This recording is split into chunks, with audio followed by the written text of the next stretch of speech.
Hey everyone, Coach Dave. We're doing another lap review today. This time it's around the Hungaroring in the BMW M4 GT3. Hungaroring is one of the easier ones to do a lap analysis around. This lap time is about 1 second off our pros. Let's jump right into it. Let's analyze this lap. First thing that we've got to do is check the onboard, and then we can start to go into the data. And you should do the same. Always just first see from the visuals if there's anything you can pick up. So braking very late here, trying to carry too much speed into the apex and into turn one, and you know this from the steering angle and the tire noise. So let's see, the Hungaroring, you got to stop the car and get it rotated as soon as you can, so that you can get to 100% throttle as soon as possible. And if you carry too much speed on corner entry, you're going to rely too much on the front tires and slowing the car down, the front tires, to try and get through the corner. Through that left-hander there was okay, not using quite enough curb, and here could carry a little bit more speed. Also, not using a lot of the exit, kind of like the video that we watched 2 weeks ago. There was just not enough usage of the track on the exit. There was driving of the car to the exit instead of letting the car flow there. And here, too much speed was carried through the first part of the corner, so if we just go back slightly, obviously the curb cutting there was a bit too aggressive. This left-hander is fine. You could use a bit more curb, but that compromises his position on the exit, when what he should have done is sacrifice a bit of speed through the left-hander to get this next sequence, which is extremely difficult, correct. So now he's pushed too far to the right, which is going to compromise the right-hander, and this now compromises the left-hander too. Now in this corner here, you want to get the car rotated early, just like in turn one. So if you can get to 100% throttle without lifting through the next left-hander. But here we've been compromised. We're going to run wide likely, and it's also then going to squeeze the next line as well. So a lot of sequencing that's sort of unraveling a bit here. He was flat, but it's probably because he didn't take enough speed through the left-hander. Good curb usage there. Good curb usage there, nothing to say. Braking and turning there and using decent amount of curb on the exit. So that high-speed sequence was pretty good. It sort of was unraveling through the chicane and then the next left-right, but he gathered it up well through the fast right-hander into the slower right-hander. Let's see the last two corners. Just a little bit too early on the apex, which compromised when he got on the power. And here you've got to carry a lot of speed going through, but again, focus more on getting the rotation done as soon as possible. Alright, so that closes out the lap. We'll see the lap time in Delta. So now we're in Delta. We're going to analyze his lap, and we're going to be comparing it against one of our pros.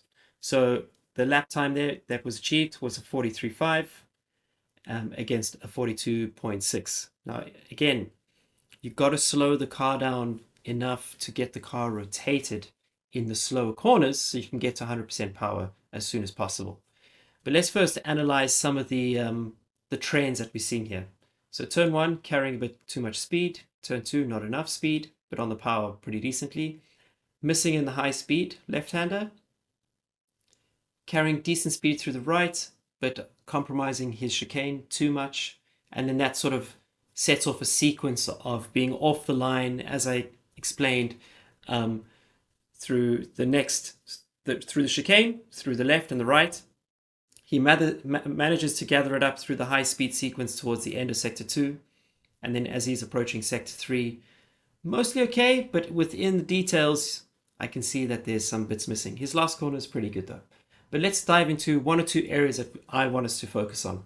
The first one is turn one, and this is the importance of getting the car stopped and rotated as soon as possible. So we'll zoom in over here, and you'll see the reference lap from the Pro, brakes later, but gets the car stopped more at the apex of the corner. So a little bit later on braking, let's see from when he touches the brakes, distance 472 compared to 480. So 8 meters later on braking. But the key thing here is he's able to get the car stopped and get on the power earlier. Small lift on the exit, but still there's a net gain. So he gains 8 meters going in, and he's on the power earlier going out. This reduces tire wear. It helps become more consistent. It reduces the reliance on traction control. So if you're struggling with your TC and you have to run TC, oftentimes it's because you're getting on the power before you finish rotating the car, or in this case, just carrying a bit too much speed. I know it looks good on the data because his apex speed is decent, but I can assure you by braking later, harder, getting the car stopped at a hairpin and getting it rotated sooner is often better. So if we look more deeply into this sequence in Sector 2 that I've just zoomed in on, our driver that we're analyzing is not taking the same amount of speed through the chicane. It's important to get the car positioned over the sausage curves, which we saw in the replay. He was using too much sausage curve, which launched the car in the air, compromised the amount of speed that he could take through the chicane. He then exited a bit wide, but then what's more important to me is the sequence after that, where he's not on the correct line and not carrying enough speed. So just looking here, it's obvious on the data that not enough speed is being carried. Remember, the yellow line is our reference lap. The blue line is quote unquote our lap, the lap that we're analyzing and comparing against.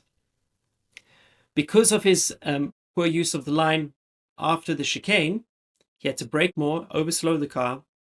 He also got more understeer, which you can see in these long curved inputs. These long curved inputs are a trend of the whole lap. I don't think this is setup related, by the way. Many of you pointed out last time that setups make a difference. Maybe, but not in this case here. This is all driving style and not carrying enough speed at the right moments in the lap. If we could get the car positioning correct and also carry just enough speed in the lap, you would see less of these like long arcs in the steering, which indicate understeer. All right. Contrast that obviously to the pro driver who provokes oversteer and is probably using a more aggressive setup. They have a lot of counter steering movements throughout the steering trace, and in some cases even less steering movements. That allows them to sort of position the car in the right place.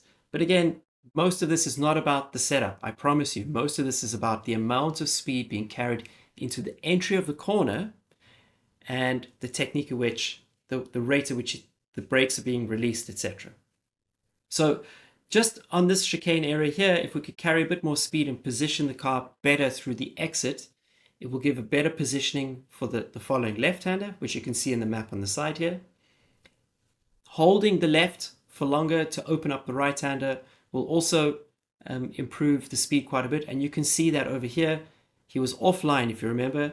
He was offline, did not use enough curb, gave understeer, which pushed wide into the next corner, which gave understeer and compromised this sequence. So if we just focus on the sequence alone, the delta at this point is only 0.08 of a second compared to the Pro.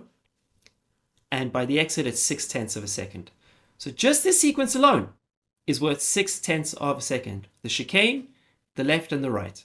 And it's all about how came off the chicane and compromised himself through the left-hander over the curb. He didn't even use the curb, which then compromised the rest of the sequence. So if we look at this final sequence, I think that the technique is much more in place with what I believe is a good lap time. So braking later than the reference, getting the car stopped at the apex and getting it rotated sooner so it can get to 100% throttle sooner. So you can just see the data trace. He's quicker than the reference lap going in, loses a little bit at the apex, but also gets a better exit. This kind of speed trace shape is more of what you want to see in hairpins. And in the final corner, brakes a little bit earlier, but is able to get on the power earlier as well and get a pretty decent exit to end the lap a second down. Consider this, 0.6 of a second we lost in 4 corners. The rest of the lap was within the time of the Pro. Now, if you could just focus in this area here, you could find a lot of improvements. One of the criticisms we got in last week's video was the lap time was so far apart, it's so easy to find the problems. But even in this case here, the lap time was only 0.08 down before we got to one problem area, which can give you so much lap time. All right, so that's ACC, a comparison around Hungaroring in the BMW M4 GT3. Please send through your laps. I want to analyze more laps. Gran Turismo iRacing LMU. We'll use it against the Pro laps in Delta, and we can learn how to do data together. So that's it for this one. I'm Coach Dave. Until next time, catch you on the next lap. Peace.